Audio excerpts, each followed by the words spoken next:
Vamos então para a aplicação do método da separação de variáveis em coordenadas esféricas.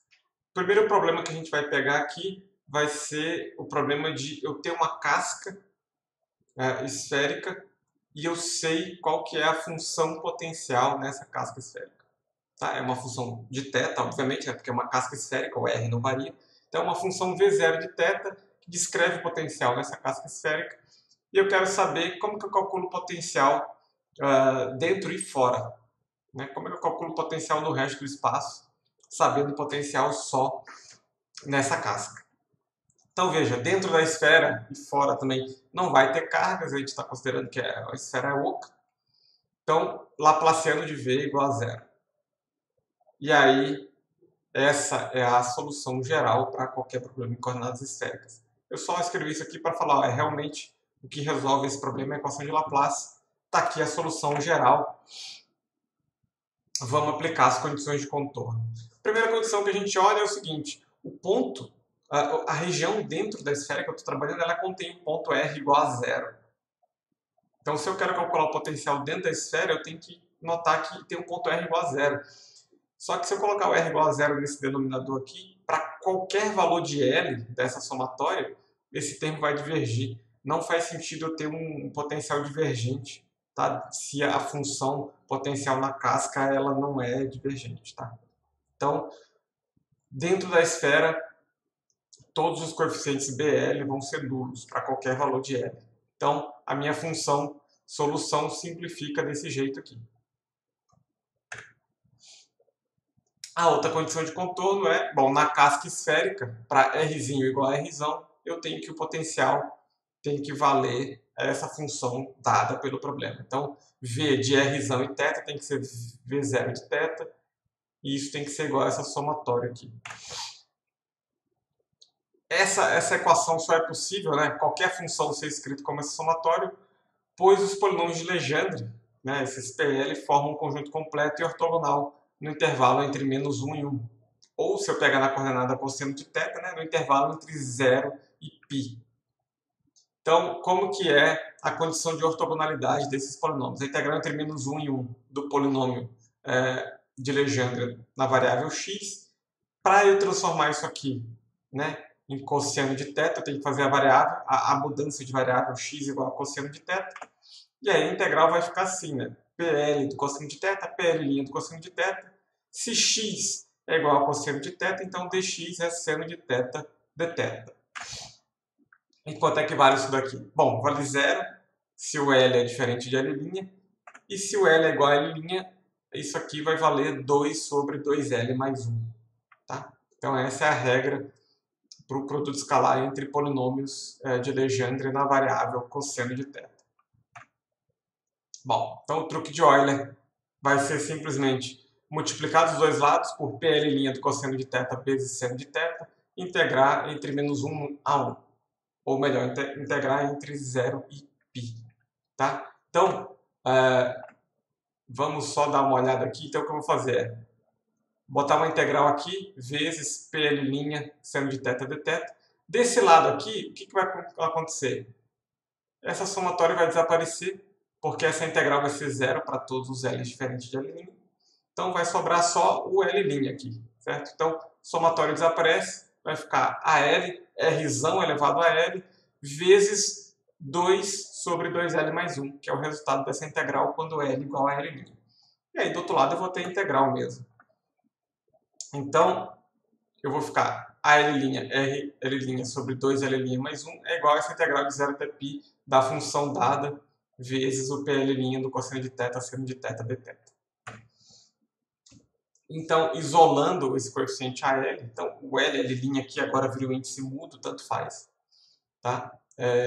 Eu tenho uma fórmula para calcular quem são os coeficientes AL da minha solução geral. Né? Lembrando, a solução geral é AL, R elevado a L vezes os polinômios de Legendre.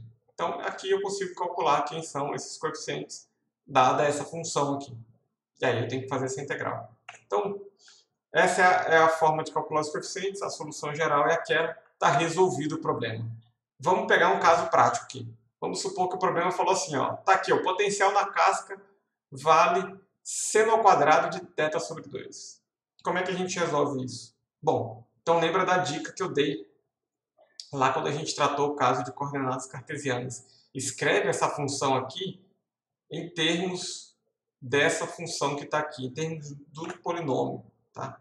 Então, o que eu fiz aqui foi, e vocês podem brincar depois, né, usa seno ao quadrado mais cosseno ao quadrado igual a 1 e usa a regrinha do seno de A mais B, ou cosseno de A mais B. A gente reescreveu isso aqui, então vai dar 1 meio de, parênteses, 1 menos cosseno de θ. Então eu escrevi o V0 em função dos polinômios de Legendre. Né? Esse aqui é o polinômio de ordem 0, esse aqui é o polinômio de ordem 1, na variável cosseno de θ. Então a minha função vai ficar 1 meio do P0 menos o P1. E aí fica fácil de eu fazer essa integral. Vai ter só dois termos. Né? Então, escrevi a função em termos dos polinômios e eu vou ter só, né, essa integral aqui vai ser não nula para dois valores de L. Né? Então, eu posso separar, vai ter dois termos na integral. Um é o P0 vezes o PL, o outro é menos o P1 vezes o PL. Então, só vai ser não nulo se o L for igual a 0 e depois o L for igual a 1. Eu vou ter dois termos. Tá? Então, vai ficar assim. Né? O A0 vai ser 1 meio de 1 meio do P0 vezes P0 cosseno de θ, seno de θ, θ. Isso aqui eu sei quanto é que dá. Né? Dá 2 sobre 2L mais 1. No caso, o L é igual a 0, então vai dar 2 isso daqui. E o A1 vai dar esse 3 sobre 2R menos, né, tem um sinal menoszinho lá, menos meio dessa integral aqui.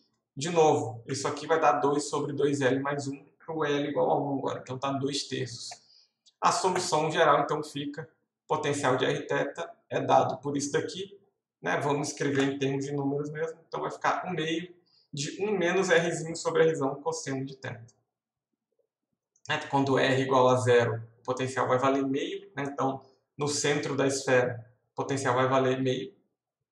E quando Rzinho igual a Rzão, isso daqui volta naquela função que foi dada pelo problema. No caso, vai dar aquela função que a gente transformou, né? O seno ao quadrado de θ sobre 2 já transformado em 1 meio de 1 menos cosseno θ.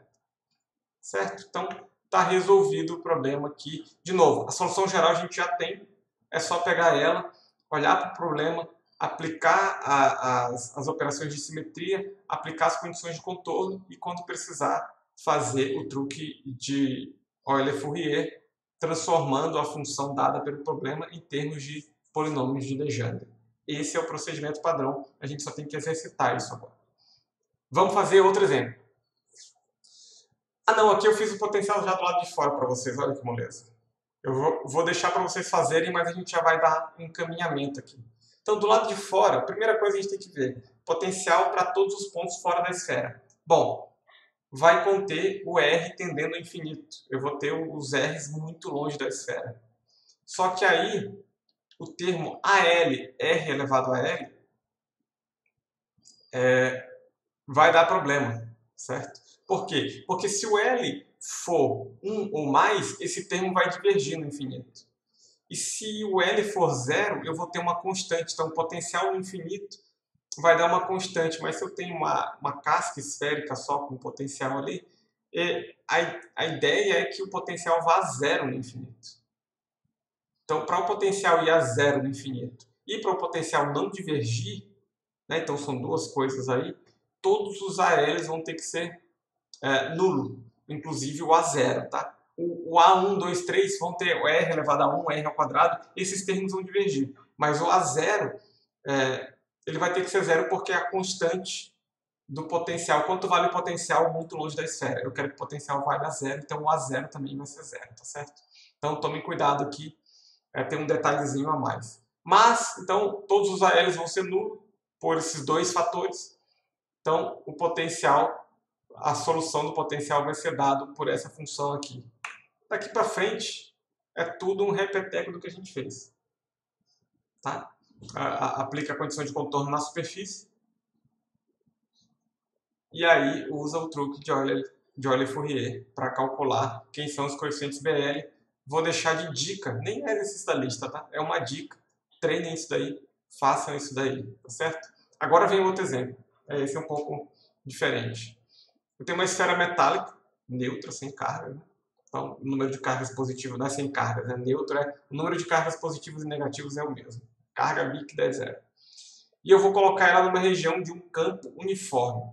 Tá? Todo o espaço tem um campo uniforme dado por esse valor E0, apontando na direção Z chapéu. E eu vou colocar uma esfera metálica ali. E aí o que eu quero é calcular o potencial do lado de fora da esfera. Tá? Então vai acontecer mais ou menos isso daqui. A gente já viu quando a gente estudou as propriedades de condutores, né? Então, o que vai acontecer quando você coloca um condutor numa região de campo uniforme é nos arredores desse condutor vai ter uma deformação de campo, né? O campo elétrico ele tem que ser perpendicular à superfície da esfera, né? E isso é alcançado através de uma separação de cargas. Então eu vou criar uma densidade superficial de carga na esfera pela interação com o campo, e isso vai deformar o campo. E aí eu quero saber como é que isso deforma o campo, né? E aí o jeito mais fácil de fazer isso é calculando o potencial, tá? E aí a gente vai ver aqui que, usando esse método da separação de variáveis, eu consigo até calcular como que é a densidade de carga na superfície da esfera, como que vai ficar, tá? Então, superfície do condutor é uma equipotencial, então a gente pode chamar ela do valor que quiser, vai ser uma constante agora, não vai ser uma função, tá? Então, sigma vai ser uma função de θ, mas como é um condutor, o potencial na superfície tem que ser uma constante. Então, eu vou falar que é zero. Eu vou falar, meu condutor está no potencial zero. Pode ser qualquer valor que eu quiser, então o zero é mais conveniente. Então, o potencial na casca é zero. E aí, a gente tem que tomar cuidado para não ficar fazendo tudo, né, em modo repeteco, sem prestar atenção. E falar assim, o potencial tem que ser zero quando R tende a infinito. Aqui, nesse caso, não, tá? Porque eu tenho, né, no infinito, muito longe da esfera, eu tenho esse campo aqui. Então, dá até para eu saber como que é o potencial quando R tende a infinito. É só usar o potencial menos a integral de escalar dl. Eu pego um caminho em Z e faço a integral de 0 a infinito, por exemplo. Né? Então vai dar o potencial quando o R é muito grande, ou quando o Z é muito grande, é menos E0 vezes Z mais uma constante. Aqui eu fiz a integral indefinida, então tem que ter uma constante aqui. Mas é simples olhar essa constante, tá? Se eu pegar o Z igual a 0, né, é um plano. É um plano que que corta a esfera no meio. Tá? É um plano XY que corta a esfera exatamente no meio. Então veja, esse plano contém pontos da superfície da esfera. E os pontos da superfície da esfera eu já falei que tem que ter potencial zero. Então, quando Z é igual a zero, o potencial tem que ser zero. Então aquela constante tem que ser zero. Fica é mais conveniente definir assim. Então eu tenho minhas duas condições de contorno. V igual a zero para R igual a R.